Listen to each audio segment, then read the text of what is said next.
Le portail en fer forgé s'ouvrit lentement, révélant l'allée de palmiers royaux qui menait à l'imposante demeure de style néoclassique. Raphaël Mercier observait par la fenêtre de la voiture blindée, tandis que le chauffeur avançait sur le chemin de pavé.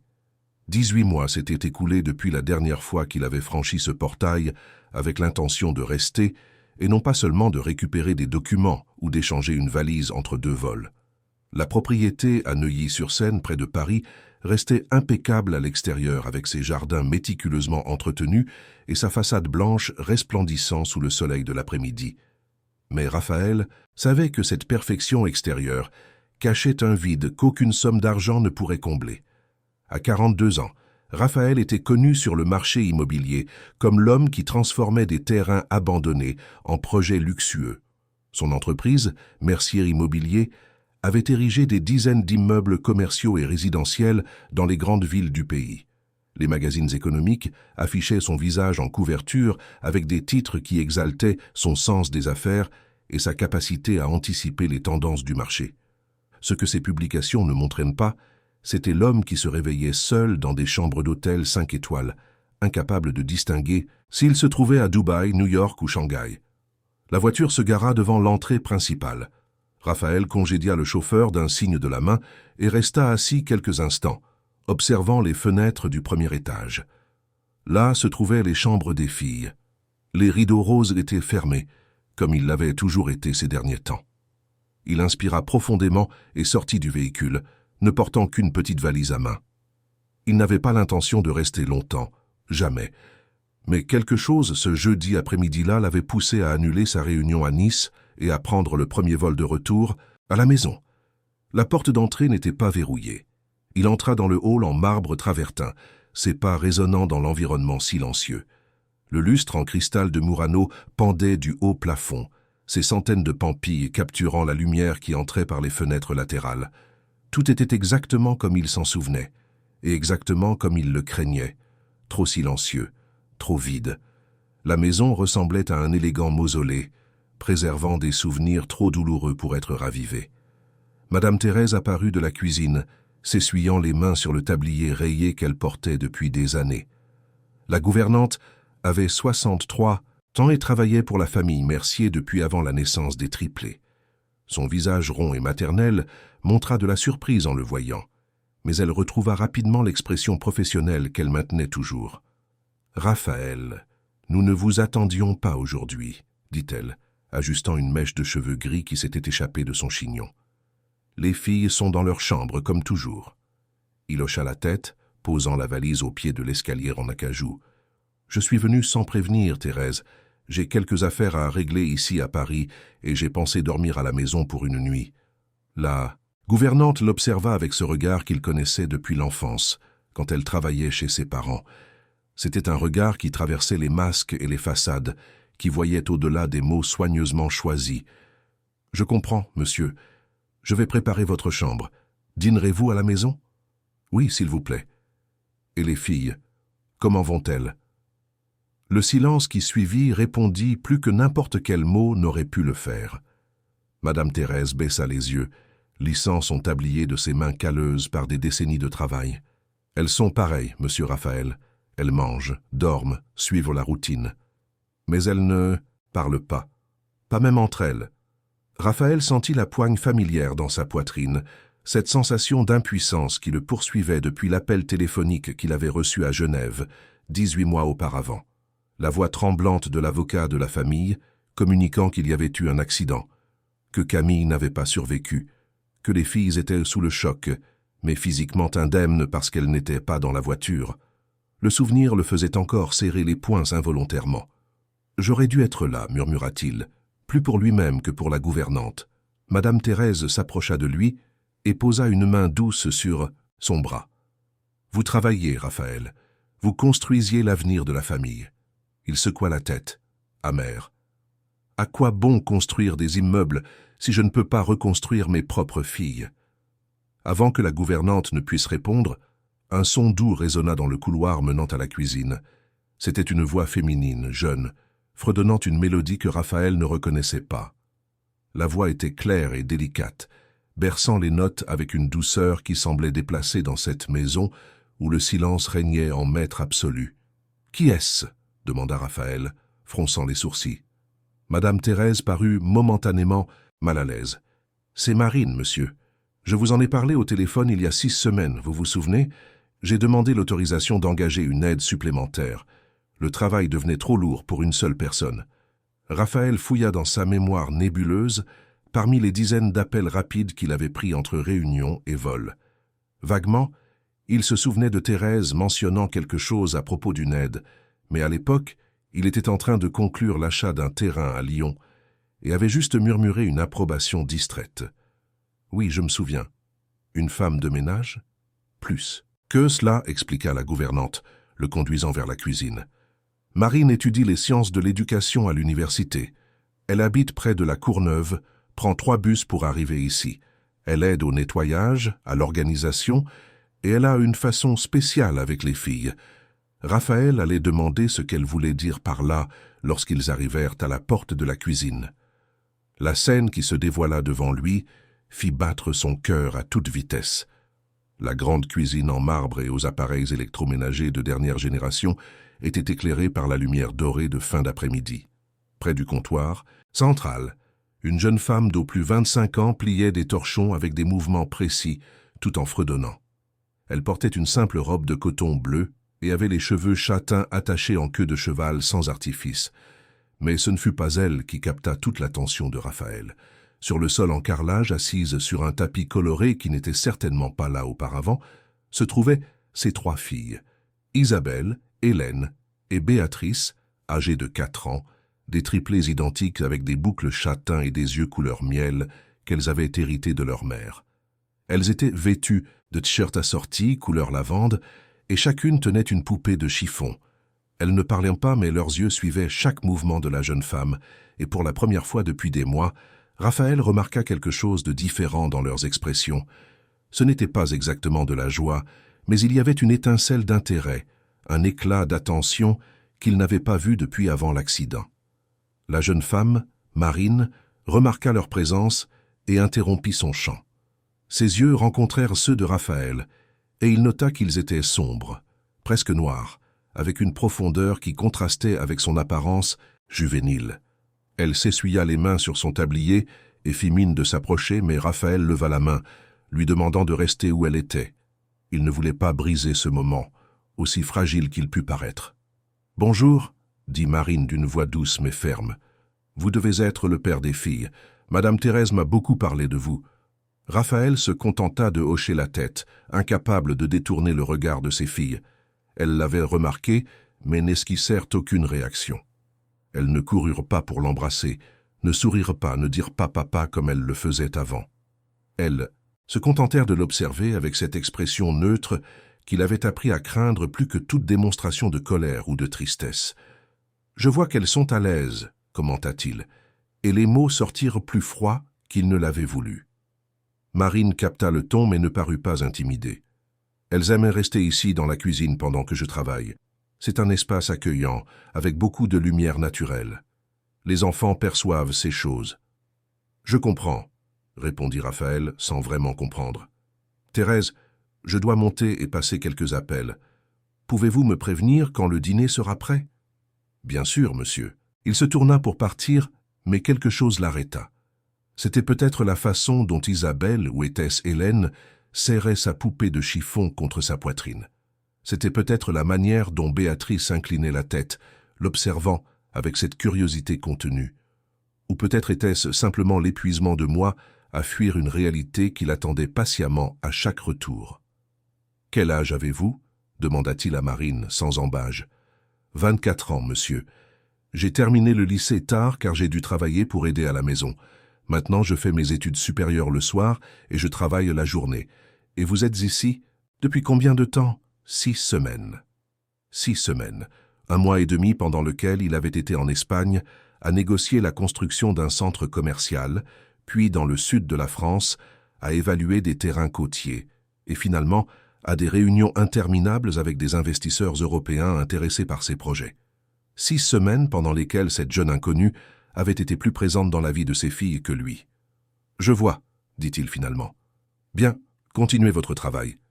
Raphaël monta les escaliers d'un pas lourd, chaque marche semblant exiger un effort surhumain. Le couloir du premier étage était dans la pénombre, et il marcha en pilote automatique jusqu'à la suite parentale au bout du couloir. La porte était entr'ouverte, et il la poussa complètement, se retrouvant face à la chambre qu'il n'avait pas vue depuis des mois.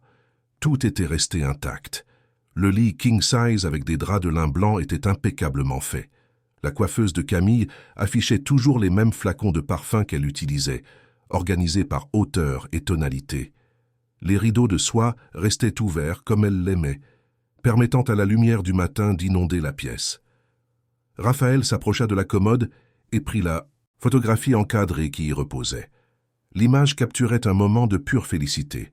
Camille, avec ses yeux verts étincelants et son large sourire, tenait les 3 filles sur ses genoux, alors âgées de 2 ans.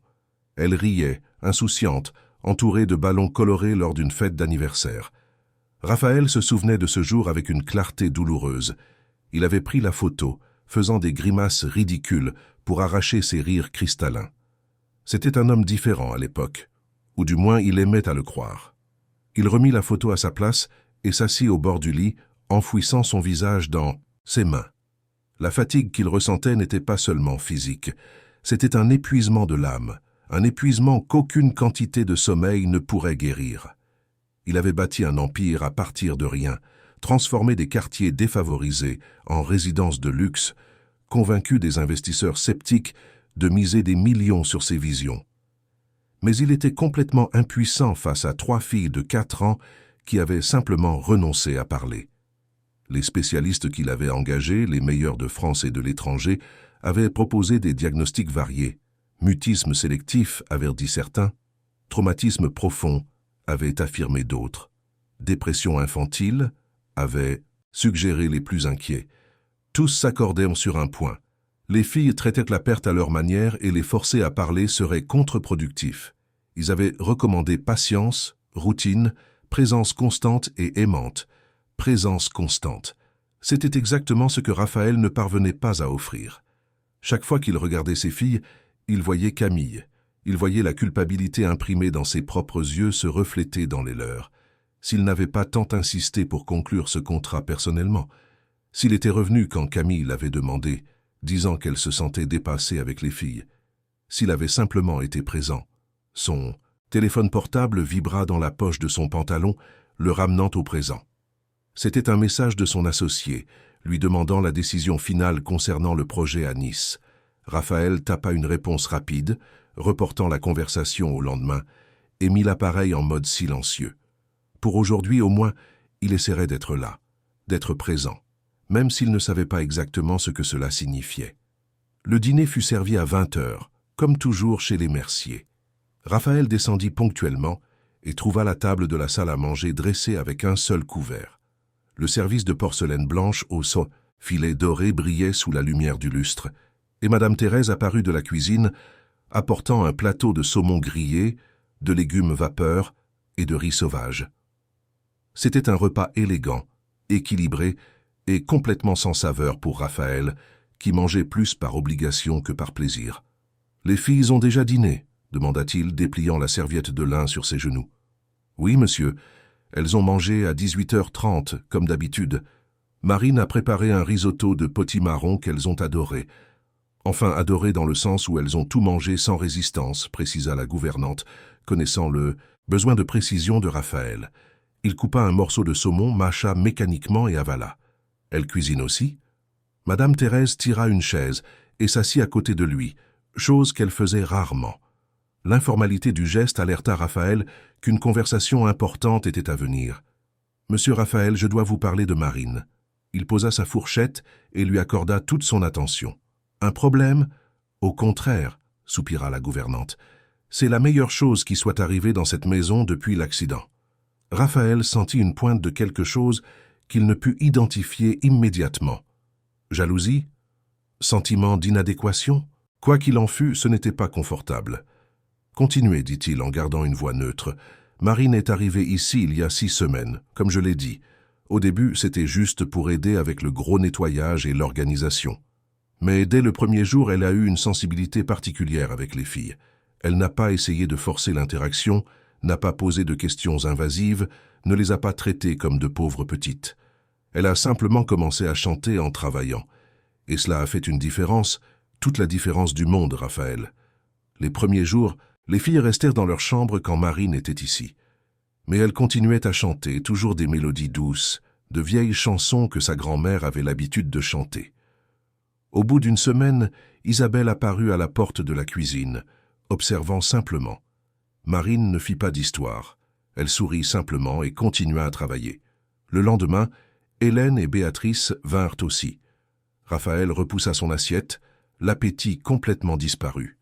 Et maintenant, elles la suivent dans la maison. Elles ne parlent pas, mais elles restent près d'elle. Elles aident à plier le linge, à organiser les jouets, à arroser les plantes. Et il y a plus, Madame Thérèse hésita, comme si elle craignait la réaction de Raphaël. Je les ai entendues, monsieur. Il y a 2 semaines, je passais devant leur chambre la nuit et j'ai entendu des voix. C'étaient elles, qui chuchotaient entre elles. Je n'ai pas pu comprendre ce qu'elles disaient, mais elles parlaient. Raphaël se leva brusquement, la chaise grinçant contre le parquet. « Pourquoi ne m'avez-vous pas dit ça avant ? J'ai essayé de vous appeler, monsieur. Mais vous étiez toujours en réunion et quand j'ai pu vous parler quelques minutes, vous avez dit que nous en discuterions plus tard. Ce plus tard n'est jamais arrivé. » L'accusation voilée frappa Raphaël en plein cœur. Il savait que c'était vrai. Ces dernières semaines, il était tellement absorbé par les négociations à Nice qu'il répondait à peine aux messages personnels. « Vous avez raison, admit-il, passant la main dans ses cheveux. Pardon. Continuez, s'il vous plaît. » Madame Thérèse se leva également et commença à ramasser les assiettes. « Il n'y a pas grand-chose d'autre à raconter que vous ne puissiez voir par vous-même. Marine a un don avec les enfants. Elle a perdu une jeune sœur il y a quelques années dans des circonstances similaires et elle comprend la douleur qu'elle ressente. Elle n'essaie pas de l'effacer ou de l'ignorer. Elle offre simplement un espace sûr pour qu'elles existent avec cette douleur. » Raphaël s'approcha de la fenêtre qui donnait sur le jardin arrière. La piscine illuminée reflétait une lumière bleutée sur les arbres environnants, créant des motifs dansants sur les feuilles. « Et vous pensez qu'elle peut vraiment les aider à revenir à la normale ?» La gouvernante le rejoignit à la fenêtre, sa présence maternelle apportant un réconfort dont il ne savait pas qu'il avait besoin. « Monsieur Raphaël, puis-je être franche, vous l'avez toujours été. Les filles ne reviendront pas à la normale parce que la normale n'existe plus. Leur mère est partie, elles doivent construire une nouvelle normalité, et cela n'arrivera que si elles ont un soutien constant. Marine peut offrir une partie de ce soutien, mais ce dont elles ont réellement besoin, c'est de leur père. » Le silence qui suivit fut lourd. Raphaël voulait argumenter, dire qu'il faisait de son mieux, qu'il travaillait si dur justement pour garantir leur avenir. Mais en regardant son propre reflet dans la vitre de la fenêtre, il vit un étranger. Un homme en costume cher et aux yeux fatigués, qui passait plus de temps dans les aéroports qu'à la maison. « Je ne sais pas comment, » admit-il, la voix étranglée. « Je ne sais pas comment être ce dont elles ont besoin. » Madame Thérèse posa une main sur son épaule. « Alors apprenez, Raphaël. Apprenez de quelqu'un qui sait. Marine sera ici demain à 7 heures du matin. Pourquoi ne resteriez-vous pas et n'observeriez-vous pas comment elle interagit avec les filles? Peut-être découvrirez-vous quelque chose. » Avant qu'il ne puisse répondre, un son doux résonna dans le couloir du premier étage. C'était un petit rire étouffé, si bref qu'il aurait pu être le fruit de l'imagination. Raphaël et Madame Thérèse échangèrent un regard, et la gouvernante sourit. « Vous voyez, elles savent encore rire. Elles ont juste besoin d'une raison. » Cette nuit-là, Raphaël ne parvint pas à dormir. Il resta allongé sur le lit king-size, regardant le plafond, écoutant les bruits de la maison. Le tic-tac de l'ancienne horloge dans le couloir, le murmure lointain de la circulation dans la rue, le chant occasionnel d'un grillon dans le jardin, et vers minuit le son incomparable de petits pas pieds nus dans le couloir. Il se leva silencieusement et entr'ouvrit la porte de la chambre. Dans le couloir faiblement éclairé par les appliques murales, il vit 2 petites silhouettes marchant main dans la main vers la chambre qui se trouvait à l'autre extrémité. Isabelle et Hélène les distingua-t-il à leurs pyjamas différents. Elles portaient des oreillers et avançaient avec détermination, se dirigeant probablement vers la chambre de Béatrice, comme elles avaient l'habitude de le faire quand elles étaient plus jeunes et faisaient des cauchemars. Raphaël les suivit à une distance sûre, ses pieds nus ne faisant aucun bruit sur le tapis persan qui recouvrait le couloir. Les filles entrèrent dans la chambre de Béatrice et laissèrent la porte entr'ouverte. Il s'approcha avec précaution et jeta un coup d'œil par l'interstice. Les trois étaient au lit, enlacés, formant un petit nid de membres entrelacés et de cheveux emmêlés. Isabelle caressait les cheveux de Béatrice avec des mouvements lents et réconfortants. Hélène tenait la main de sa sœur contre sa poitrine. Et puis, comme si elles s'étaient mises d'accord, les trois commencèrent à fredonner. C'était la même mélodie que Marine chantait plus tôt, une berceuse que Raphaël ne connaissait pas, mais qui semblait apporter la paix à ses filles. Il resta là, paralysé, assistant à ce moment d'intimité entre les trois. Elle ne savait pas qu'il était là, et c'était peut-être mieux ainsi. Pour la première fois depuis des mois, elle semblait à l'aise, connectée non seulement comme sœur, mais comme survivante d'une tempête qui n'était pas encore complètement passée. Quand la chanson fut terminée, Hélène murmura quelque chose que Raphaël ne put entendre complètement, mais il capta un mot. « Demain ». Béatrice hocha la tête et Isabelle serra ses sœurs plus fort. Elles s'installèrent pour dormir, toujours enlacées, et Raphaël recula lentement, ne voulant pas briser la magie de ce moment. De retour dans sa propre chambre, il s'assit dans le fauteuil près de la fenêtre et regarda les étoiles qui parsemaient le ciel de Paris, rarement visibles à cause de la pollution lumineuse, mais qui cette nuit-là semblaient insister pour briller. Pour la première fois depuis longtemps, Raphaël ressentit autre chose que de la culpabilité et du désespoir. Il ressentit de l'espoir, fragile comme un fil d'araignée, mais présent. Le lendemain, il se réveilla avant que le réveil ne sonne. Il échangea son costume de travail contre une tenue décontractée, un jean et une chemise en coton, quelque chose qu'il n'avait pas porté depuis des années. Il descendit à la cuisine à 7 heures du matin et trouva Madame Thérèse préparant le café. Elle haussa les sourcils en le voyant, mais ne fit aucun commentaire. « Je vais rester aujourd'hui, » annonça-t-il. « Je veux voir comment est leur routine. » La gouvernante sourit, un sourire sincère qui illumina son visage fatigué. « Très bien. Marine arrivera dans 20 minutes. Les filles se réveillent à 7h30. » Raphaël prit son café en silence, observant par la fenêtre le lever du soleil, teignant le ciel de tons rosés et orangés. À 7h15, la sonnette retentit et Madame Thérèse alla ouvrir. Quelques instants plus tard, Marine entra dans la cuisine, portant la familière robe bleue et un petit sac à dos. Ses yeux se posèrent immédiatement sur les filles et un sourire illumina son visage. « Bonjour les filles, dit-elle doucement. « Changement de plan, répondit-il, notant comment elle se déplaçait dans la cuisine avec familiarité, prenant le tablier qui était accroché derrière la porte et l'attachant à sa taille. « Je vais passer la journée à la maison. J'aimerais observer la routine des filles. » Marine l'étudia un instant, et Raphaël eut l'étrange sensation d'être évalué. « Bien sûr, dit-elle finalement, mais je vous demande de ne pas interférer. Les enfants progressent bien, et des changements brusques dans la routine pourraient les effrayer. » Il voulut s'offenser de sa présomption à lui donner des ordres sur ses propres filles, mais il reconnut qu'elle avait raison. « Je comprends. Je ne serai qu'un observateur. » Et ainsi commença l'un des jours les plus révélateurs de la vie de Raphaël Mercier.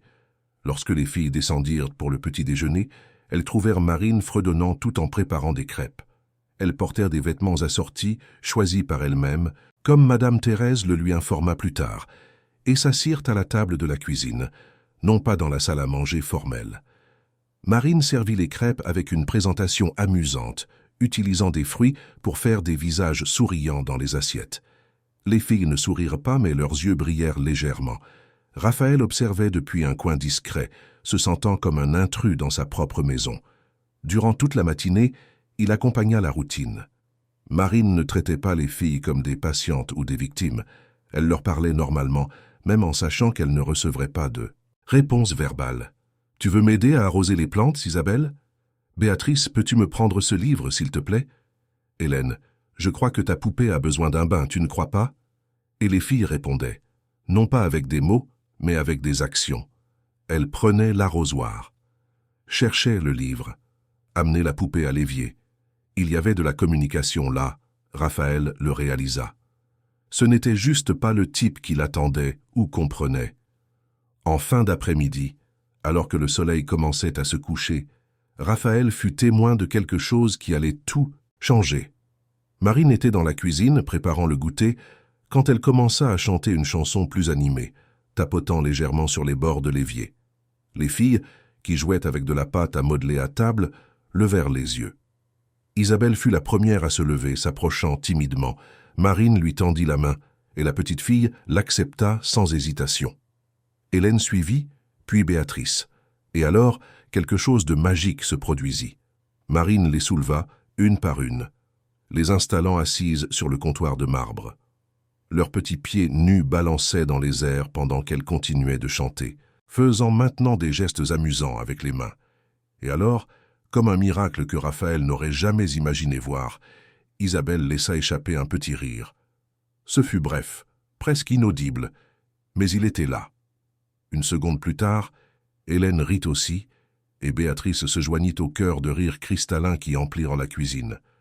Raphaël était paralysé dans le couloir, observant par la porte entr'ouverte. Son cœur battait si fort qu'il pouvait l'entendre dans ses propres oreilles. Les filles riaient, riant vraiment, avec cette joie pure qu'il pensait avoir perdue à jamais avec Camille. Et ce n'était pas avec lui. C'était avec une étrangère, une jeune femme qu'elle ne connaissait que depuis quelques semaines. Marine commença à danser de manière exagérée et comique, faisant rire les filles encore plus. Elle prit des cuillères en bois et les distribua comme des microphones imaginaires, et à l'absolu choc de Raphaël, Hélène commença à fredonner avec elle, hésitante au début, mais gagnant en confiance. Isabelle se joignit à elle, puis Béatrice. Les trois filles chantaient. Ce n'étaient pas des mots clairs, plutôt des sons mélodieux, mais elles utilisaient leur voix, elles s'exprimaient. Ce fut à ce moment-là que quelque chose se brisa en « Raphaël ». Ce ne fut pas du soulagement ce qu'il ressentit, ni de la gratitude. Ce fut un mélange accablant de jalousie, d'inadéquation et de colère. Colère contre lui-même de ne pas pouvoir être ce dont ses filles avaient besoin. Colère contre Marine, de réussir avec tant de facilité ce qu'il avait échoué à atteindre avec toutes les ressources du monde. Colère contre la situation elle-même, qui l'avait placé dans cette position impossible. Il poussa la porte de la cuisine avec force, le bruit soudain interrompant la chanson. Les quatre se tournèrent pour le regarder, leurs expressions changeant instantanément. Les filles arrêtèrent de rire, leurs petits visages se refermant comme des fleurs qui replient leurs pétales au crépuscule. Marine descendit rapidement du comptoir et aida les filles à faire de même, son visage montrant de l'inquiétude. Que se passe-t-il ici? La voix de Raphaël sortit plus dure qu'il ne l'avait voulu, chargée d'émotions qu'il ne parvenait pas à contrôler. Marine se positionna instinctivement entre lui et les filles, un geste protecteur qui ne fit qu'enflammer davantage la colère de Raphaël. « Nous étions juste en train de jouer, monsieur Mercier, en préparant le goûter. »« Jouer ?» Il marcha vers elle, remarquant comment les filles reculaient. Sur le comptoir, c'est extrêmement dangereux. Et si elles tombaient, je les tenais. Marine garda sa voix calme mais ferme. Il n'y avait aucun danger. Vous n'avez aucune autorité pour décider ce qui est dangereux ou non pour mes filles. Les mots sortirent comme des coups de fouet. Vous êtes ici pour nettoyer et aider aux tâches ménagères, pas pour créer des liens inappropriés avec les enfants. Le silence qui suivit fut assourdissant. Madame Thérèse, qui avait entendu la discussion depuis le garde-manger, apparut à la porte avec une expression alarmée. Marine resta immobile, mais Raphaël vit le tremblement dans ses mains, vit comment elle mordait sa lèvre inférieure pour garder son sang-froid. Les filles s'agrippèrent à la jupe de sa robe, leurs yeux écarquillés fixés sur leur père. « Avec tout le respect que je vous dois, monsieur, » Marine parla finalement, sa voix basse mais claire, « je ne faisais rien d'inapproprié. Je leur permettais juste d'être des enfants qui ne sont pas les vôtres. » Raphaël savait qu'il était irrationnel, savait qu'il était en train de détruire quelque chose de précieux, mais il ne pouvait pas s'arrêter.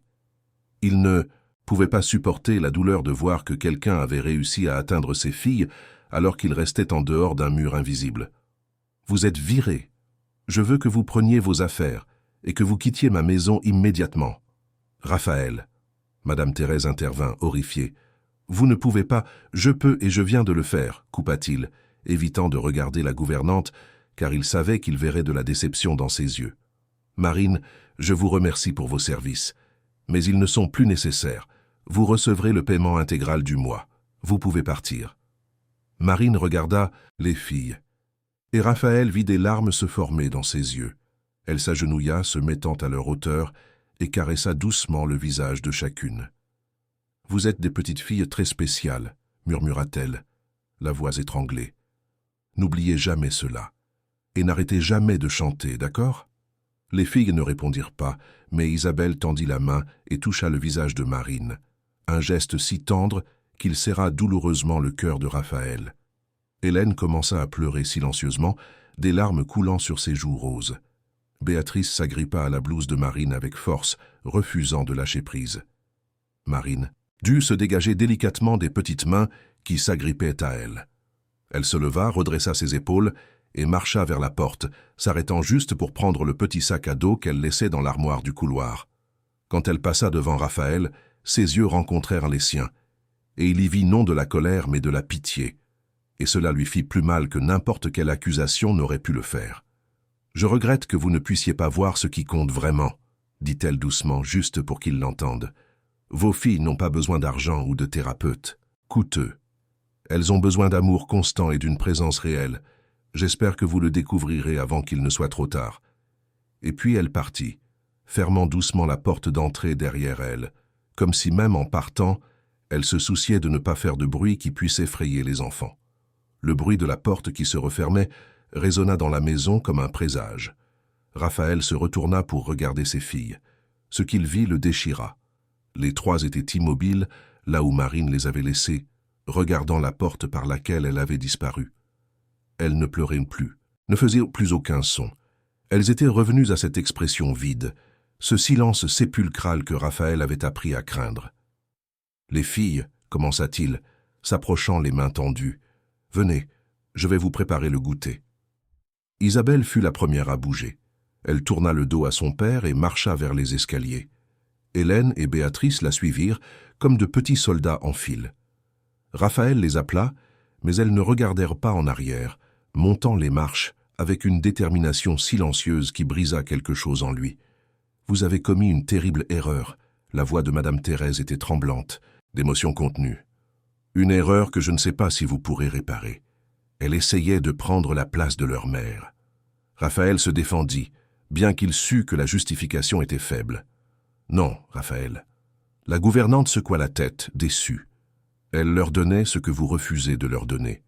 Elle était une présence constante et aimante. Elle n'essayait pas de remplacer Camille. Elle essayait d'aider les filles à avancer. Et elle progressait. Pour la première fois depuis des mois, elles riaient, chantaient, exprimaient leur joie. Et vous avez détruit tout cela parce que... Parce que... Quoi? Parce que vous êtes jaloux? Parce que vous vous sentez inadéquat? Chaque mot était un couteau, précis et douloureux. Raphaël voulait argumenter, mais il n'avait aucune défense. Il s'assit lourdement sur l'une des chaises de la cuisine, soudainement épuisé. « Je ne savais pas quoi faire, admit-il, la voix faible.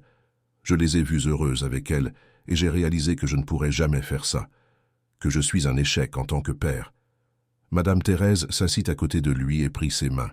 « Monsieur Raphaël, je vous connais depuis que vous êtes un petit garçon. Je sais que vous avez un bon cœur sous toute cette armure que vous avez construite. Mais vous devez comprendre une chose. Vos filles n'ont pas besoin d'un père parfait.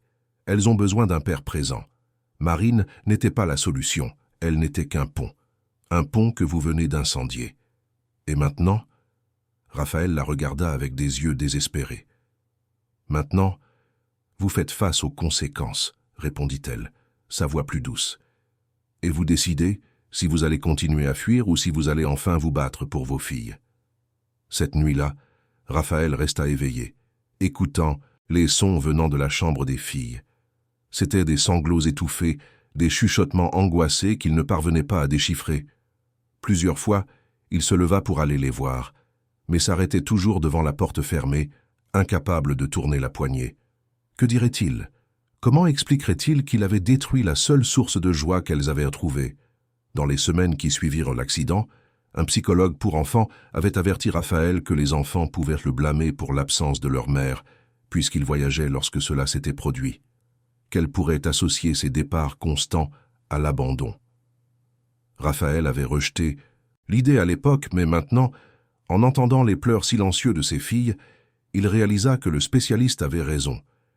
Et il venait de confirmer toutes leurs peurs en renvoyant la personne qui leur offrait de la sécurité.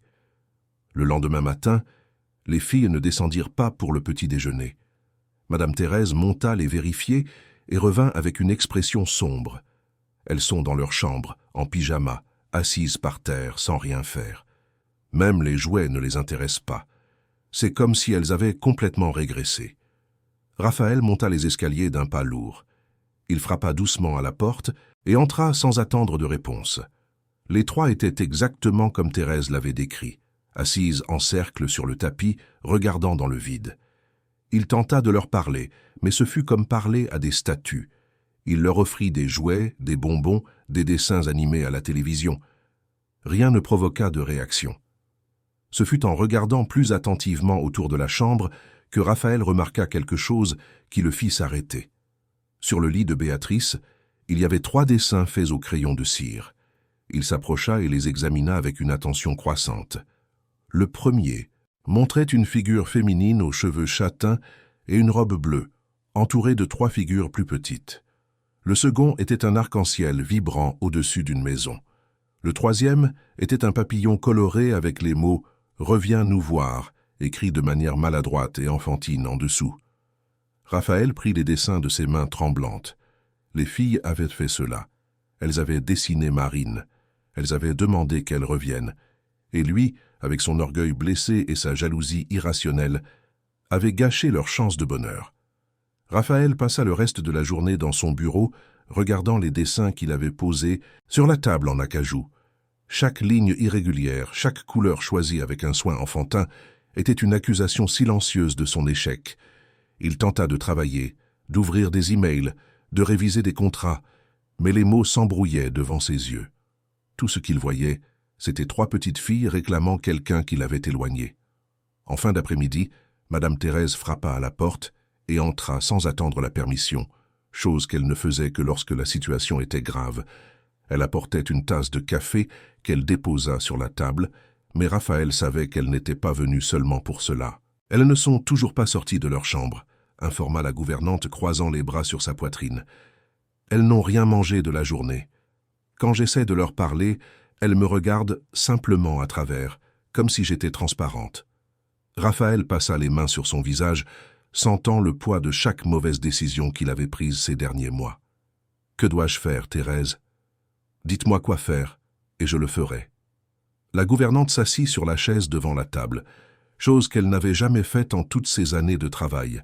L'informalité du geste démontrait la gravité du moment. « Monsieur Raphaël, je vais vous parler avec toute la franchise que notre histoire permet. Vous devez aller chercher Marine et la ramener. » « Ce n'est pas si simple, argumenta-t-il, mais sa voix manquait de conviction. « Je l'ai renvoyée de manière humiliante. Je doute qu'elle veuille revenir. Alors vous devrez la convaincre, répondit Thérèse implacable. Vous devrez ravaler votre orgueil, admettre que vous aviez tort et supplier si nécessaire. Cette jeune femme est la clé pour aider vos filles. Pas la seule clé, mais une partie fondamentale. Et si elle refuse ?» Thérèse le regarda dans les yeux, avec une intensité que Raphaël voyait rarement. « Alors vous devrez lui montrer que vous avez changé, que vous n'allez plus fuir, que vous êtes prêt à faire tout ce qu'il faut pour être le père dont les filles ont besoin. Mais d'abord, vous devez vraiment changer, Raphaël. Il ne sert à rien de ramener Marine si vous continuez à être un fantôme dans cette maison. » Les mots frappèrent Raphaël comme des coups physiques, mais c'étaient des vérités qu'il devait entendre. Il prit les dessins à nouveau, traçant du doigt les lignes du papillon. « Où habite-t-elle ? Vous avez l'adresse ? Je l'ai, mais je ne vais pas simplement vous le donner. Si vous voulez réparer cela, vous devrez faire un effort. Marine habite à La Courneuve, en banlieue nord. C'est un quartier compliqué, loin de votre réalité de résidence sécurisée et de sécurité privée. Si vous voulez vraiment la trouver, vous devrez sortir de votre zone de confort. » Madame Thérèse se leva pour partir, mais s'arrêta à la porte. « Et Raphaël, une dernière chose. Quand vous la trouverez, n'y allez pas en tant que patron offrant de l'argent. Allez-y en tant que père demandant de l'aide. Cela fait toute la différence. » Cette nuit-là, Raphaël ne dormit pas. Il resta dans la chambre des filles, assis sur une chaise adossée au mur, les observant dormir. Même dans leur sommeil, elles semblaient tendues, agrippées les unes aux autres comme des naufragés dans une tempête. Il mémorisa chaque détail de leur petit visage, chaque cil, chaque respiration douce. Comment avait-il permis que tant de temps s'écoule sans vraiment les voir? Comment avait-il été si aveugle?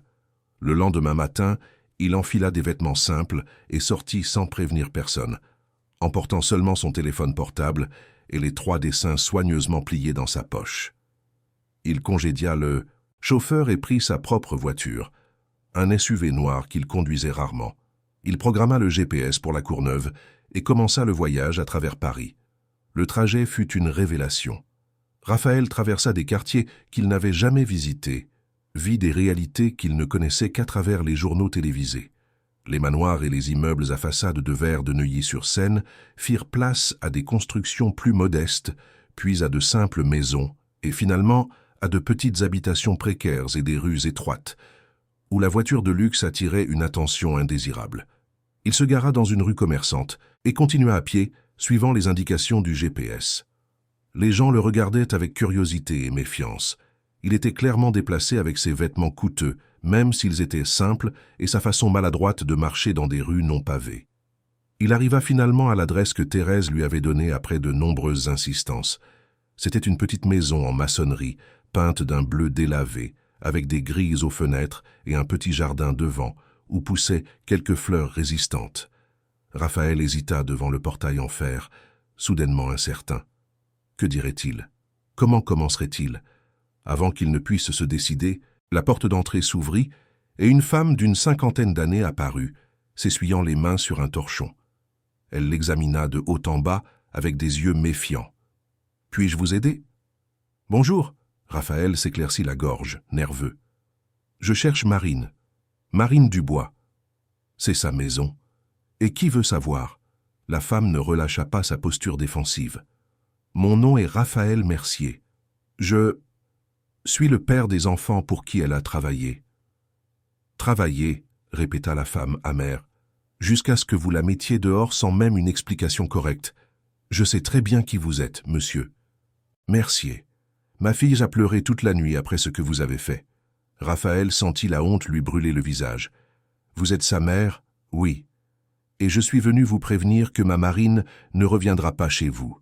Elle ne mérite pas d'être traitée de cette façon, comme si elle n'était rien. Ses enfants l'aimaient et vous avez détruit cela. Je sais, Raphaël admit, baissant la tête. Et je suis venu ici justement pour cela, pour m'excuser et la supplier de revenir. » La mère de Marine laissa échapper un rire sec, sans humour. Supplier. Le grand Raphaël Mercier, milliardaire, va supplier une pauvre fille de la Courneuve. Je trouve ça difficile, vous savez. Je ferai ce qu'il faudra. La voix de Raphaël sortit ferme pour la première fois. Mes filles ont besoin d'elle. Et moi, j'ai aussi besoin d'aide. Je ne sais pas comment être un bon père pour elles. Je ne sais pas comment les atteindre. Marine a réussi en quelques semaines ce que je n'ai pas réussi en plus d'1 an. La femme l'étudia un long moment, et Raphaël vit en elle la même force tranquille qu'il avait remarquée chez Marine. Finalement, elle soupira. « Marine n'est pas ici, elle est allée chercher sa sœur cadette à l'école. Puis-je attendre ? Il y a une boulangerie au coin de la rue. » La mère indiqua de la tête. « Attendez là-bas. Si Marine veut vous parler, elle viendra. Si elle ne veut pas, respectez sa décision et partez. » Raphaël hocha la tête et se dirigea vers la boulangerie indiquée.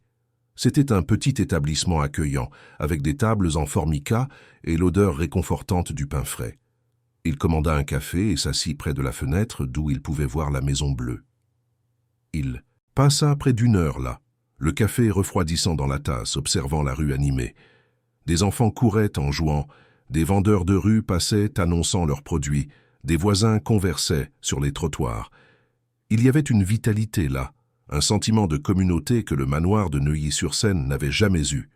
Finalement, il vit Marine tourner le coin de la rue. Elle marchait main dans la main avec une fille d'environ 10 ans qui sautillait et bavardait avec animation. Marine souriait, saluant les voisins, complètement à l'aise dans son environnement. Quand elles arrivèrent à la Maison Bleue, la mère sortit et dit quelque chose à Marine, pointant discrètement en direction de la boulangerie. Marine se retourna et ses yeux rencontrèrent ceux de Raphaël à travers la vitre. Même à distance, il vit son expression changer, le sourire disparaissant. Elle dit quelque chose à sa mère et à sa sœur, puis commença à marcher vers la boulangerie d'un pas déterminé. Raphaël se leva quand elle entra, manquant de renverser la chaise dans le processus. Marine s'arrêta à quelques pas, les bras croisés en posture défensive. « Monsieur Mercier, dit-elle, sa voix soigneusement neutre, je ne m'attendais pas à vous voir ici. »« Marine, je... » Raphaël hésita, tous les mots soigneusement répétés pendant la nuit s'évaporant. « Je suis venu m'excuser. » Elle haussa un sourcil. « Des excuses? Pour m'avoir envoyé ou pour m'avoir humilié devant les enfants qui me faisaient confiance? »« Pour tout, admit-il, sentant le poids de chaque mot. Pour avoir réagi de manière complètement erronée. Pour avoir laissé mon orgueil et mes propres problèmes vous nuire et, pire encore, nuire à mes filles. » Marine ne bougea pas, mais quelque chose dans son expression s'adoucit légèrement. « Pourquoi êtes-vous ici, monsieur Mercier ?»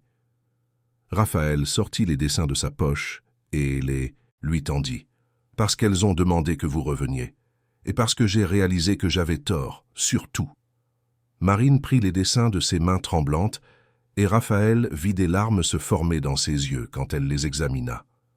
Le papillon était particulièrement touchant, avec ses ailes colorées et la demande innocente écrite en dessous. Elle serra les dessins contre sa poitrine et ferma les yeux. « Comment vont-elles » demanda-t-elle d'une voix étranglée. « Mal, » Raphaël répondit honnêtement. « Elles sont revenues à leur état antérieur.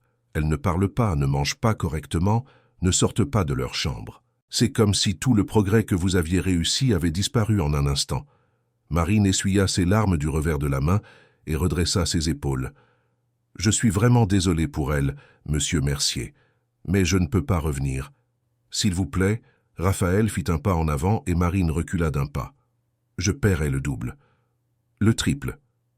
Vous pouvez choisir vos propres horaires. » Marine secoua la tête avec fermeté, les dessins toujours pressés contre sa poitrine. « Ce n'est pas une question d'argent, monsieur Mercier.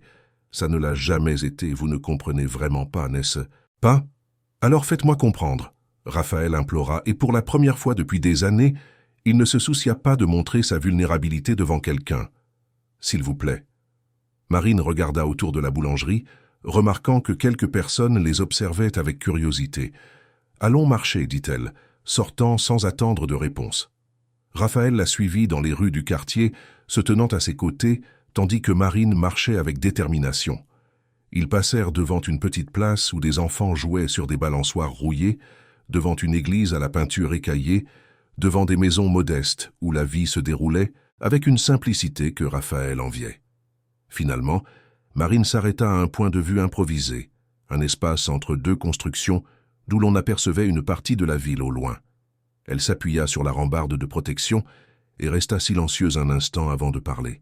« Quand j'avais 15 ans, commença-t-elle, sans regarder Raphaël, ma sœur cadette, Julie, est tombée très malade. C'était une maladie rare, quelque chose que les médecins ont mis des mois à diagnostiquer. Ma mère travaillait comme femme de ménage à la journée. Mon père nous avait abandonnés des années auparavant. Nous n'avions pas d'argent pour les traitements dont Julie avait besoin. » Raphaël écouta en silence, commençant à comprendre où l'histoire allait. « J'ai abandonné l'école pour travailler, » continua Marine, la voix étranglée. « Je faisais le ménage, je gardais des enfants, je vendais des bonbons au feu de signalisation. N'importe quoi pour aider avec les factures médicales. Ma mère faisait 3, 4 boulots. On se tuait à la tâche, mais ce n'était pas suffisant. Julie avait besoin de plus que ce que nous pouvions lui donner.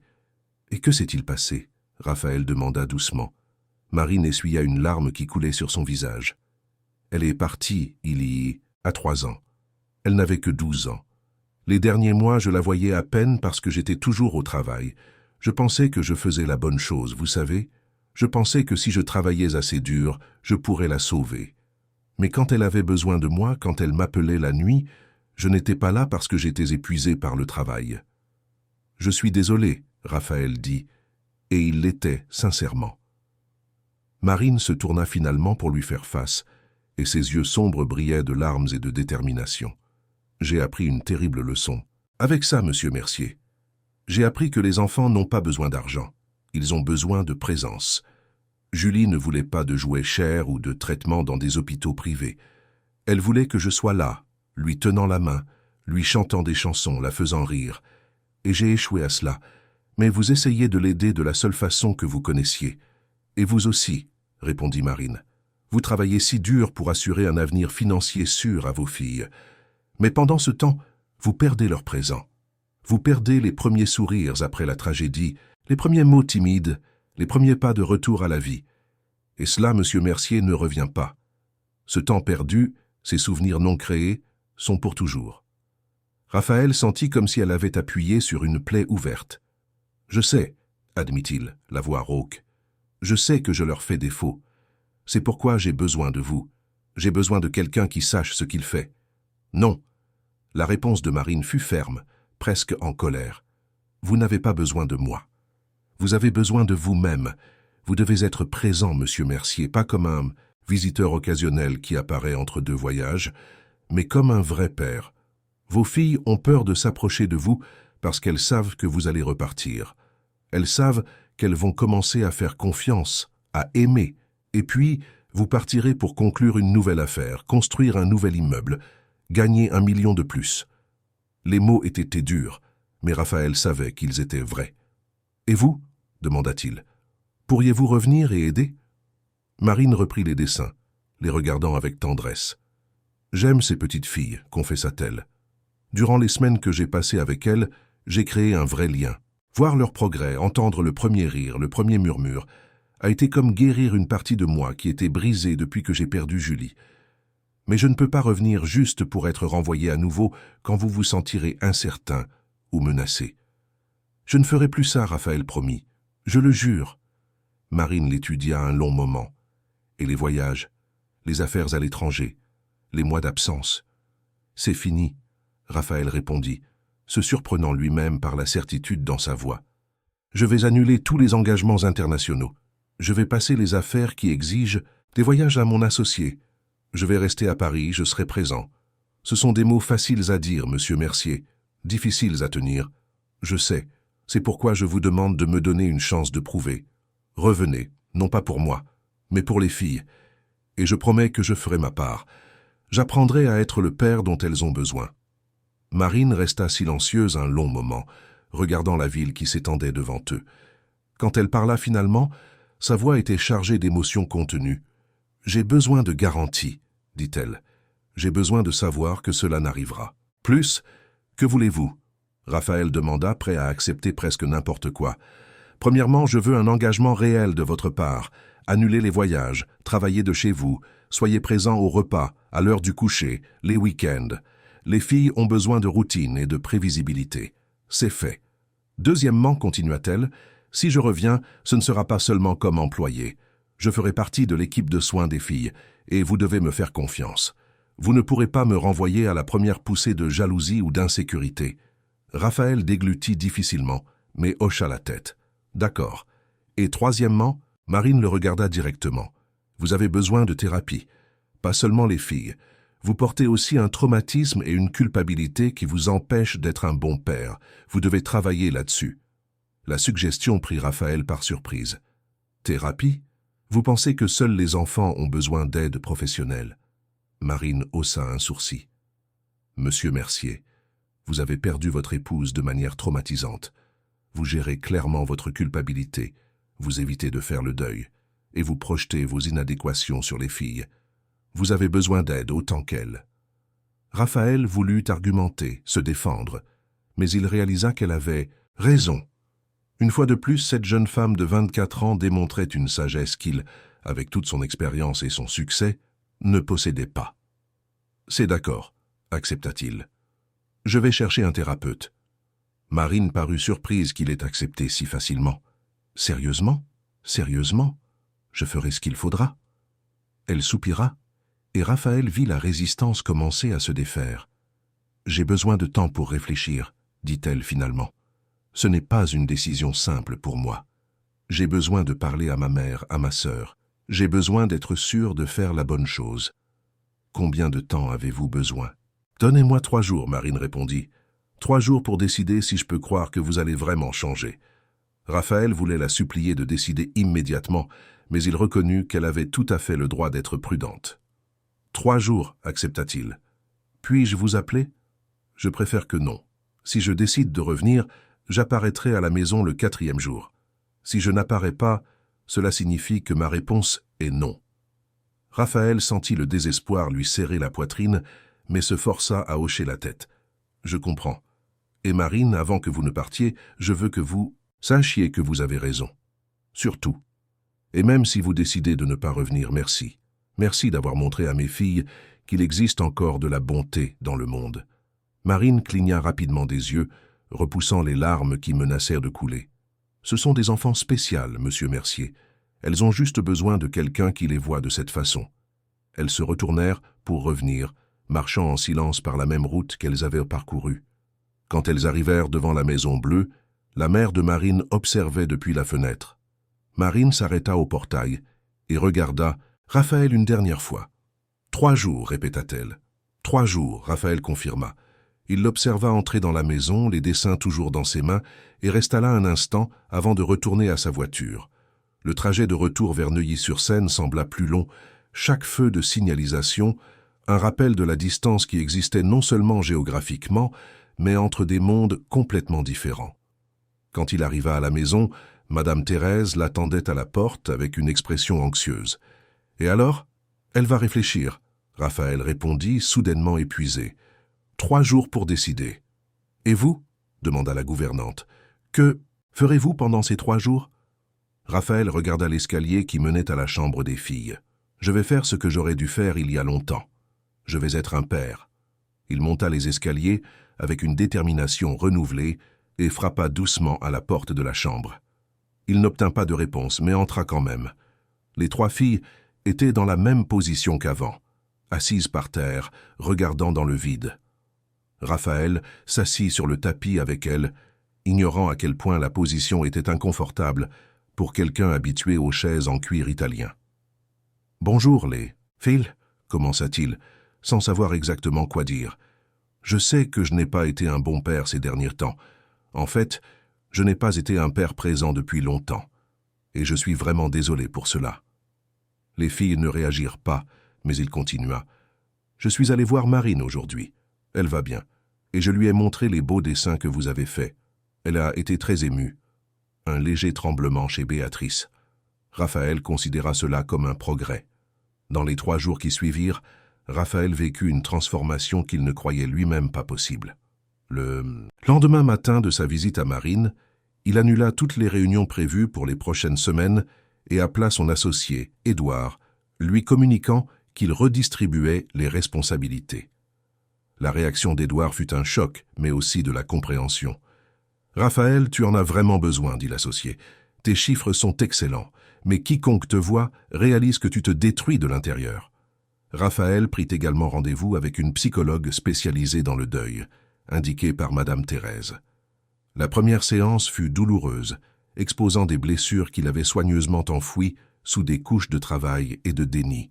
Il pleura pour la première fois depuis les funérailles de Camille, pleura pour l'épouse qu'il avait perdue, pour le père qu'il n'avait pas réussi à être, pour le temps qu'il ne récupérerait jamais. Mais surtout, il se consacra à ses filles. Il se levait tôt et préparait le petit déjeuner avec Madame Thérèse, apprenant à faire les crêpes qu'elles aimaient. Il s'asseyait avec elles sur le sol de la chambre, ne forçant pas la conversation, étant juste présent. Il lisait des histoires à voix haute, même sans obtenir de réponse, chantait des chansons enfantines de manière désaccordée, jouait avec des poupées et des petites voitures. Le 2e jour, alors qu'il assemblait un puzzle à côté d'Isabelle, elle tendit la main et toucha la sienne. Ce fut un contact bref, hésitant, mais cela signifia le monde pour Raphaël. Il ne fit pas de bruit, continua juste à emboîter les pièces, mais son cœur s'emballa d'espoir. Le 3e jour, Raphaël entendit quelque chose qui le figea. Il était tard dans la nuit, et il passait dans le couloir quand il capta des voix chuchotées venant de la chambre. Il s'approcha silencieusement et s'appuya contre la porte entr'ouverte. « Tu penses qu'elle va revenir ?» C'était la voix d'Hélène, si basse qu'il l'entendait à peine. « Je ne sais pas, » répondit Isabelle. « Papa est allé la chercher, mais peut-être qu'elle est fâchée contre nous. »« Elle n'est pas fâchée contre nous, » Béatrice murmura. « Elle est fâchée contre papa. Il a été méchant. »« Papa s'en va toujours, » Hélène dit, tristement. « Même si Marine revient, il voyagera à nouveau. » Raphaël sentit chaque mot comme un coup de poing dans l'estomac, mais il se força à continuer d'écouter. « J'aurais aimé que maman soit là. Isabelle sanglota doucement. Elle ne partait jamais. Les pleurs des trois se joignirent en un son déchirant que Raphaël ne put plus supporter en écoutant seulement. Il ouvrit doucement la porte et entra. Les filles sursautèrent, se recroquevillant sur le lit. Raphaël s'assit au bord du matelas, gardant une distance respectueuse. « J'ai entendu ce que vous avez dit, » commença-t-il, la voix étranglée. « Et vous avez raison, je pars toujours. Mais cela va changer, je vous jure que ça va changer. » Les filles le regardèrent avec des yeux écarquillés, surprises d'avoir été entendues. Raphaël continua, laissant les larmes couler librement. « Je suis désolé que maman ne soit pas là. Je suis désolé de ne pas avoir été le père dont vous aviez besoin. J'avais tellement peur de ne pas être suffisant que j'ai fui. Mais je ne fuirai plus. Je vais rester. Je serai là tous les matins quand vous vous réveillerez et tous les soirs pour vous dire bonne nuit. C'est une promesse ?» La voix de Béatrice était si basse qu'il l'entendait à peine. « C'est une promesse », Raphaël confirma solennellement, tendant son petit doigt. « Promesse du petit doigt. » Béatrice regarda ses sœurs, qui hochèrent la tête d'un air encourageant. Elle tendit son propre petit doigt minuscule et l'entrelase avec celui de son père. Isabelle et Hélène se joignirent rapidement, et les quatre restèrent là, connectés par ce geste simple et profond. Cette nuit-là, Raphaël dormit sur le sol de la chambre des filles, utilisant une couverture comme matelas improvisé. Elles lui demandèrent de rester, et il n'hésita pas à accepter. Quand il se réveilla le lendemain avec des douleurs au dos, il trouva Isabelle allongée sur le sol à ses côtés, ayant quitté son lit pendant la nuit pour rester près de lui. La scène l'émut tellement qu'il dut sortir de la chambre pour pleurer. Le 4e jour se leva avec une pluie fine typique de Paris. Raphaël était dans la cuisine avec les filles, essayant de leur apprendre à faire des cookies au chocolat, quand la sonnette retentit. Il était 7 heures du matin pile. Madame Thérèse alla ouvrir, et Raphaël sentit son cœur s'accélérer. Les filles aussi entendirent la sonnette et arrêtèrent ce qu'elles faisaient, regardant la porte de la cuisine, avec une attente presque douloureuse sur leurs petits visages. Des pas dans le couloir. Et puis Marine apparut à la porte de la cuisine, portant la familière robe bleue et un petit sac à dos. Ses yeux se posèrent immédiatement sur les filles, et un sourire illumina son visage. « Bonjour les filles », dit-elle doucement. Ce qui se passa ensuite serait une image que Raphaël garderait à jamais. Isabelle fut la première à bouger, lâchant le bol de pâtes et courant vers Marine. Hélène et Béatrice suivirent, et les trois se jetèrent dans les bras de la jeune femme, qui s'agenouilla pour les accueillir. Elles s'étreignirent avec une intensité qui parlait de semaines de manque, de peur de ne plus jamais se revoir, de soulagement d'être à nouveau ensemble. « Vous m'avez tellement manqué, » Marine murmura, embrassant le sommet de chaque petite tête. « Tellement, tellement. Tu es revenu !» Isabelle s'exclama, et sa voix, bien que tremblante, était claire et pleine de joie. « Tu es vraiment revenu !» Marine regarda Raphaël par-dessus les têtes des filles, et il vit dans ses yeux la même question qui n'avait pas été verbalisée. « Suis-je là pour rester ?» demandait en ses yeux. Raphaël hocha la tête, une seule larme coulant sur son visage. Marine sourit, et ce fut un sourire d'espoir et d'un nouveau départ. Dans les semaines qui suivirent, la maison qui auparavant ressemblait à un mausolée commença à prendre vie. Raphaël tint chacune de ses promesses. Il convertit l'un des bureaux en bureaux à domicile et commença à travailler de chez lui, étant présent pour tous les repas et toutes les routines des filles. Marine revint non seulement comme employée, mais comme partie intégrante de l'équipe qui s'occupait des triplés.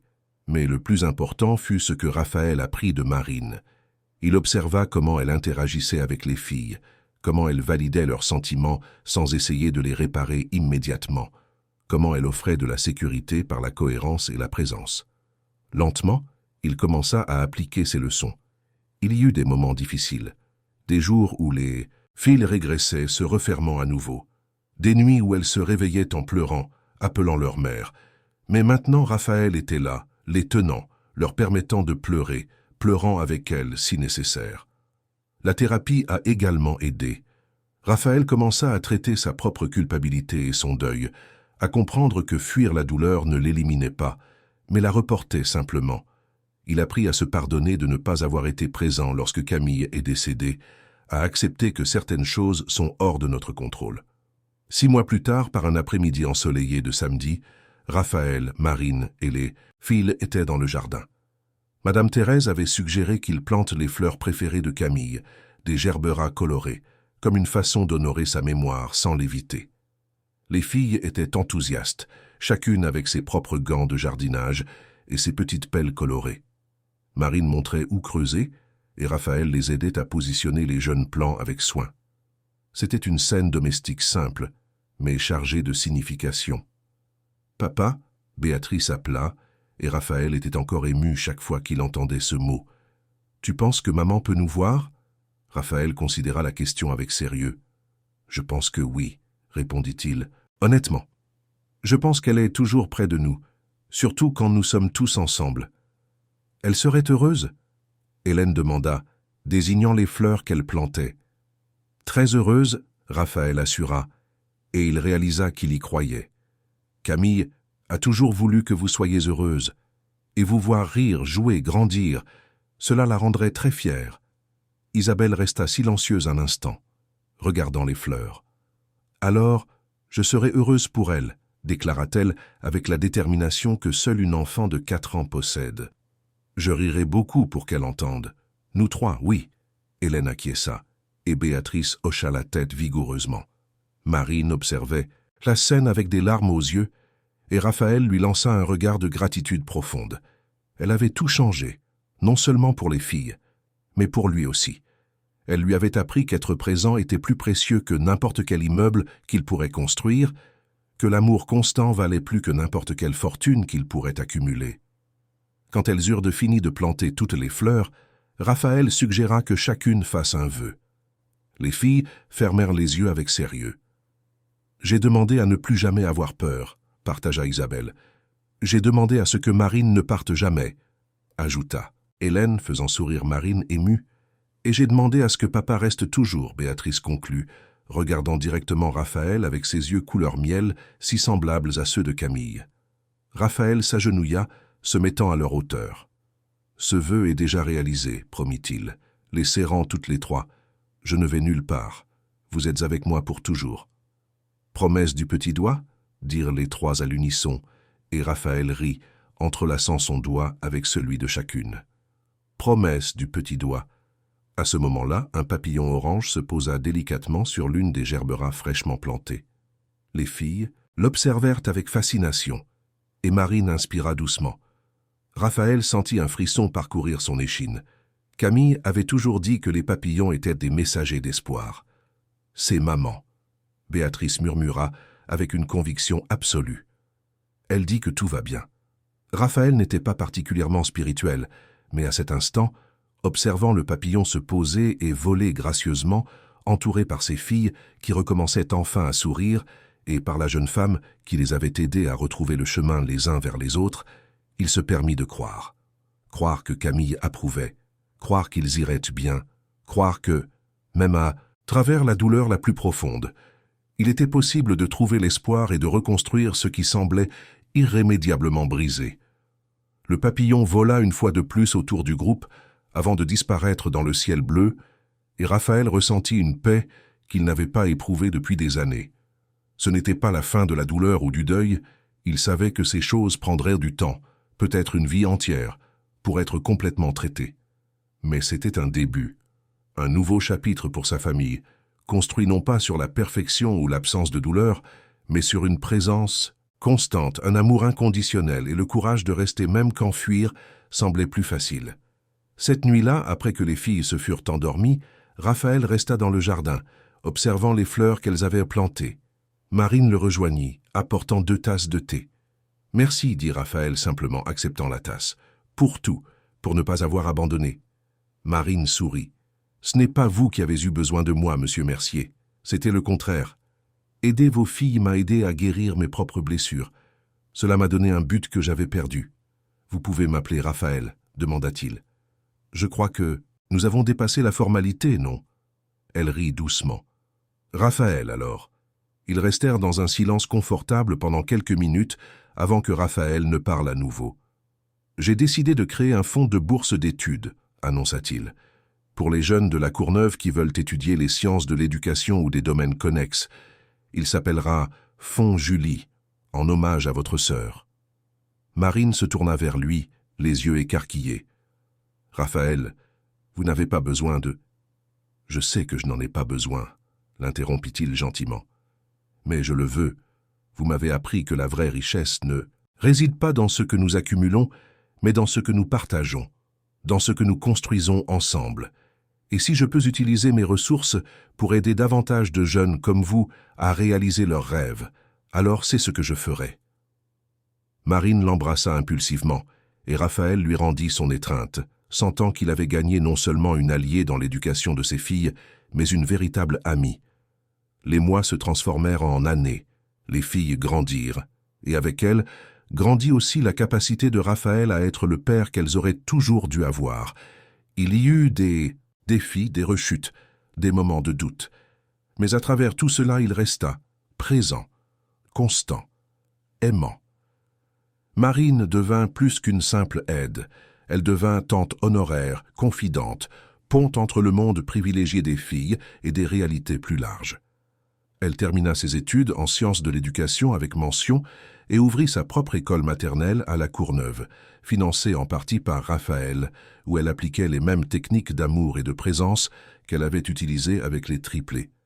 Raphaël ne revint plus jamais au modèle de voyage constant. Il réorienta son entreprise vers des projets locaux et investit dans des technologies permettant de gérer les affaires à distance. Il découvrit qu'il n'avait pas besoin d'être physiquement présent sur chaque chantier pour réussir, et que le temps gagné avec ses filles valait infiniment plus que n'importe quel contrat international. La maison de Neuilly-sur-Seine, qui auparavant ressemblait à un musée silencieux, se remplit de vie. Des rires résonnèrent dans les couloirs, la musique jouait trop fort, des dessins colorés ornaient les murs. C'était chaotique, bruyant et imparfait. C'était un foyer, et Raphaël apprit la leçon la plus importante de sa vie, une leçon qu'aucune école de commerce n'aurait pu enseigner. Que le vrai succès ne se mesure pas en tours érigées ou en fortunes accumulées, mais en câlins avant de dormir, en promesses tenues, en étant présent pour les petits moments qui, additionnés, forment une vie. Il apprit qu'être un bon père ne signifiait pas être parfait, mais être présent, toujours présent. Comme les fleurs qui cherchent la lumière, comme les papillons qui reviennent toujours, comme l'amour qui demeure même après que tout le reste s'en est allé. Fin de l'histoire. Chers auditeurs, nous espérons que l'histoire de Raphaël, Marine et des petites Isabelle, Hélène et Béatrice a touché vos cœurs. Ce voyage nous rappelle qu'il n'est jamais trop tard pour changer, pour être présent, pour reconstruire ce qui semblait perdu. Si cette narration a résonné en vous, n'oubliez pas de vous abonner à notre chaîne et d'activer la cloche pour recevoir les notifications de nos prochaines histoires. Laissez un like si vous croyez au pouvoir transformateur de la présence et de l'amour inconditionnel. Et racontez-nous dans les commentaires, avez-vous déjà vécu ou connaissez-vous quelqu'un qui a vécu une transformation similaire? Vos expériences enrichissent notre communauté et nous aident à créer des contenus toujours plus significatifs. Chaque jour, nous vous apportons des récits qui célèbrent la complexité de la vie, les défis de la parentalité et le pouvoir de la rédemption. Ne manquez pas nos prochains contenus et souvenez-vous, être présent est le plus beau cadeau que nous puissions offrir à ceux que nous aimons. À la prochaine histoire et que vous trouviez toujours des raisons de rester, d'aimer et de croire en de nouveaux départs.